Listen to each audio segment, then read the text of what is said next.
Welcome to the No Limits Podcast, where limits do not exist, where you can create cash flow, equity, and real freedom with the power of real estate. 3, 4. Now, we will begin. Welcome to the Dojo. This is Todd Toback, and welcome to the No Limits Real Estate Investing Podcast. Today, I'm going to teach you how to pay full price for a property and still make money. But before we jump into today's show, I want to give a shout out to Joseph and Ryan, who just sent me an Instagram message last night. They are private clients and sent me a screenshot of a $50,000 deal they just did by making a small tweak that they heard from the podcast, and then also a tweak that they made during our coaching session. And so I just want to give them a public shout out. Great job, huge deal. I know things like this are really going to move the needle in their business, so I want to say congratulations to them. Great job, gentlemen. Keep going. Also, if you have not been to our website and you've been listening to the podcast, go to nolimitsrealestateinvesting.com and download the map, the Massive Action Plan. This is going to help you get your first or next deal. It's a great blueprint, and it'll get you on the step to making more money right away. All right, so let's jump into how to pay full price for a property and still make money. Now, what I'm going to give you today is a real life example. I've done dozens and dozens and dozens of these deals, and I don't talk about them a whole lot because back in 2012, I really got into wholesaling, and I love wholesaling, and I love the simplicity of it. And I love being able to hire a team and grow that. And I love these giant checks. But these deals, right, if you have your creativity muscle and you're willing to get your hands a little dirty, man, you can make some really, really, really big paychecks. And this deal, ironically, was one of my first deals, but I've done many, many like it. And I shared this particular deal with you because, ironically, I had no idea what I was doing at the time, and I had virtually no risk, and the profit was really, really, really, really healthy. And I actually drove by it on the way to the studio today. So I just had to share it with you. This is kind of a last-minute ad, and I know it's going to add some value to you and make you some more money. So let me tell you about this property. All right. So this house was on the market as a 4,500 square foot house and sitting on the market for about a year. And the problem with this house was that it was slightly overpriced, right? It was they were asking $1.25 million for the property, and it was just sitting there. It had a couple of flaws, right? Nice house, good location, but there was a little bit of traffic noise coming off the freeway. And, you know, some areas of the house were dated, but other things were fixed up. And at that $1.25 million price range, right, the buyers become more picky, right? They want everything to be perfect. They don't want any kind of traffic noise.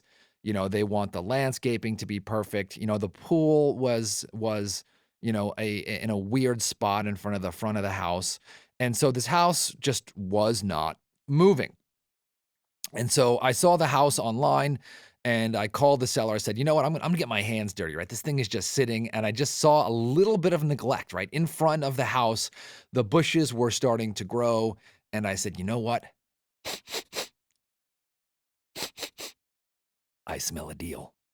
Okay. By the way, you should always have your nose looking for a deal, right? If you are a solopreneur or if you have a team, you got to teach your team how to always look for deals, right? You want to have a marketing machine where, you know, you send out postcards or you're texting or you're cold calling or you're getting deals online, but you got to have a nose for deals, right? You want to be willing to get your hands dirty. I did a great podcast episode on how we did a $16K deal just driving around our neighborhood, right? No marketing dollars. So you can go back and listen to that, but you've got to have the nose.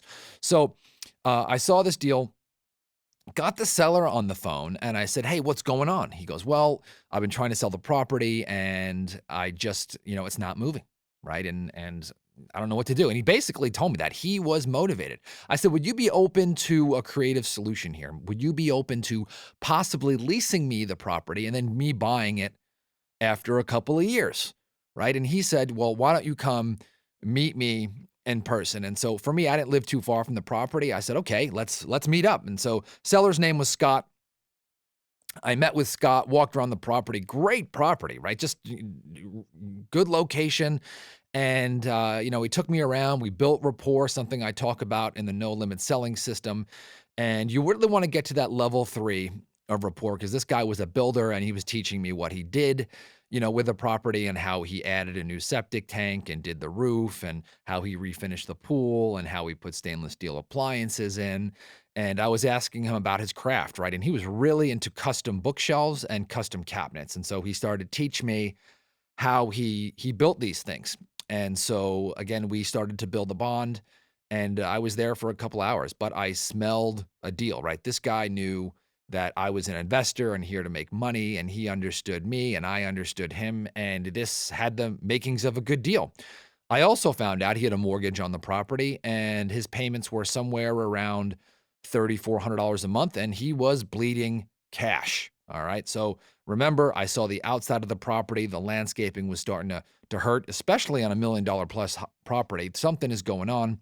He's making payments. It's not moving, right? We have got a deal. So Scott says, Todd, okay, tell me what you got. Tell me your proposal. And so then I just backed away. I said, well, I don't really have any kind of proposal. I wanted to see if we could put together a win-win deal, right? As I told you, I'm an investor. If I could find a way to give you what you want and I could find a way to make money, then I'd love to be able to do business. And if not, that's totally okay. And so I gave him permission to say no. He knew that I was here to make a profit. I've set the stage. I've anchored him. And now the negotiations began. Okay. Long story short, I said, Scott, what if, I'm not saying I could do this, but what if I could lease the property from you for $4,000 a month and I could pay you $1.1 million sometime over the next 2 years to buy the property? Is that something that you would be interested in or probably not? And he thought about it and looked and made a funny face and he said, I'm asking 1.25, you're offering me 1.1. He said, well, you're not a realtor and I'm not going to have to pay an agent. And so, okay, I'll do it. Okay. Now I was like, whoa, I wasn't expecting him to say yes. I probably could have gotten him down lower, but with a house is worth 1.25, and now I'm offering him 1.1. There's $125,000 spread there. Now I know that I could lease this place out for $4,500 a month, right? I know that easy, right? Again, good house, good location, just needs a little TLC. So Scott says, I want first month's rent, last month's rent, and a security deposit, which was like $12,500. Now underneath, I'm not 100% sure, that I wanted to risk the amount of money on this house. I was not 100% sure of the market, and I did not also want to lay out that 12.5 right up front. And so I said, Scott, let me ask you a question. I said, how about you make my rent contingent upon me getting a tenant buyer in here? Now, what a tenant buyer is someone who's going to lease the property and then buy it at the end. So for me in this position with Scott, I was a tenant buyer, right? So I was going to lease it from him and he was going to give me the option to buy it, not the obligation, right? Now, the option, not the obligation, is key because that means that I can buy the house if I want to, but if I don't, there's going to be no penalty for me unless it says so in the agreement, right? So I was basically a tenant buyer. I said, Scott, what if you can make this agreement contingent upon me finding a tenant buyer, right? This payment is high. I'm going to sublease it. I'm going to make some money. I'm going to charge a little bit more on the rent. And I'm also going to create a spread between what I pay you, right? And what they're going to pay me. Now, this is really important because I talk about this in my no limit selling system, and notice how I'm very blunt with the seller, right? They now know what I'm doing, and so they do not feel suspicious. It's a little counterintuitive, but when you hit somebody between the eyes with honesty, all of a sudden they let their guard down, right? They're like, this guy has nothing to hide, right? I mean, I'm not really thrilled that he's going to make a $125, right, on this house, but I kind of trust him. And so for me, that is my style. That is the style I teach. And so if you want to know more about the no limit selling system, go to no limits salessystem.com. You could check out that. And there's some free videos and training in the podcast. If you want to buy it, just straight out, go to no limit salessystem.com/backdoor. But, you know, me and Scott went back and forth, and he really respected my honesty at this point. So he looked at me and he said, look, if I'm going to make this agreement contingent upon you finding a buyer here, well, then I want you to split your profit with me. And I said, well, I'll split the profit on the sale price. I won't do it monthly. So he said, okay.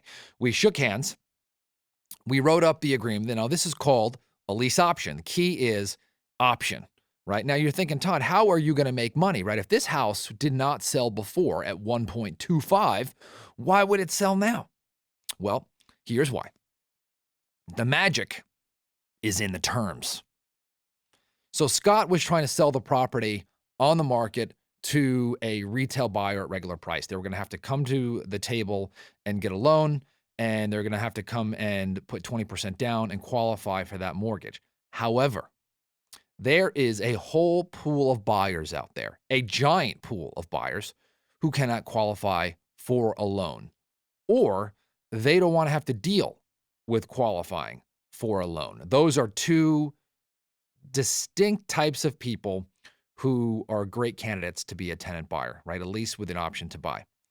And so, long story short, we start advertising the property, and we put it out rent to own on the internet, and we had someone put out signs by the property. And long story short, a guy pulls up in a $350,000 RV. Okay. This thing is like completely massive, completely tricked out, giant. I mean, I'm shocked he even got it up the hill, right? This thing, by the way, was like on a mountain with a view. And so he said, looks at the house and he says, what are the terms? I explained the terms. I said, listen, I'm going to give you a lease with the option to buy. The price is going to be $1.25 million. Rent is $4,500 a month. And you have to come up with 3% upfront as option money. Okay. Now, option money is the money that is non-refundable. Okay, now this is going to be very, very, very important. Now, notice I did not put any money down when I locked up this property, right?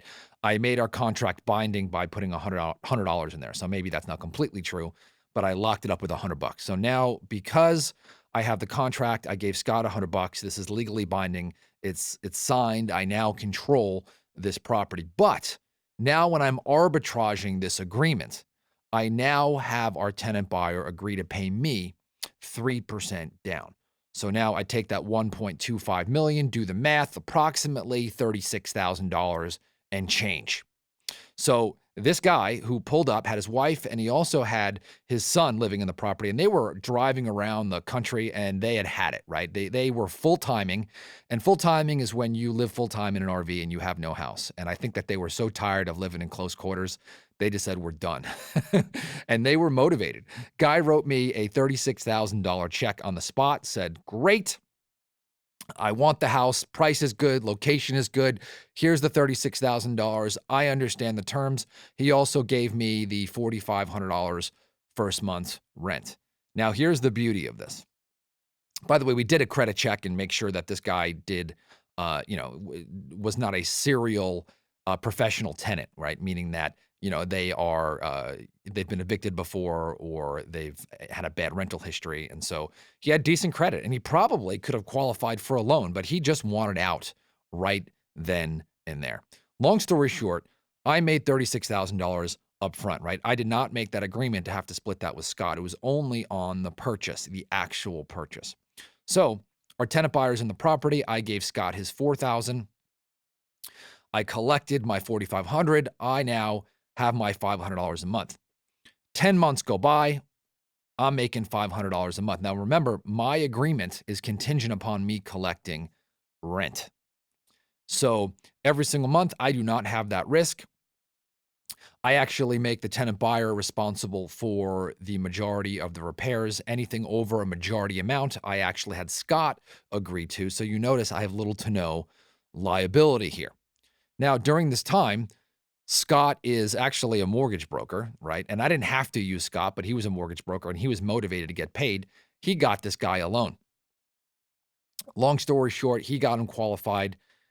We sold the place for $1.25 million. We split that 50-50. That $32,000 that I collected up front went towards my profit. So long story short, I made about $68,000 on the property. There were some issues on the closing statement and some repairs that Scott had agreed to make. And I made $500 a month. Now, this was a really, really, really neat deal because it didn't take me long to find it, right? I just drove by it. I found the owner, saw it online, just locked it up. I made it contingent upon me finding a tenant buyer. I had no repairs into this thing, right? And I basically told the seller exactly what I was doing. I was subleasing this property. I basically arbitraged my right to buy to the tenant buyer. He was motivated and the deal got done, right? Huge, huge, huge deal. So I want to encourage you.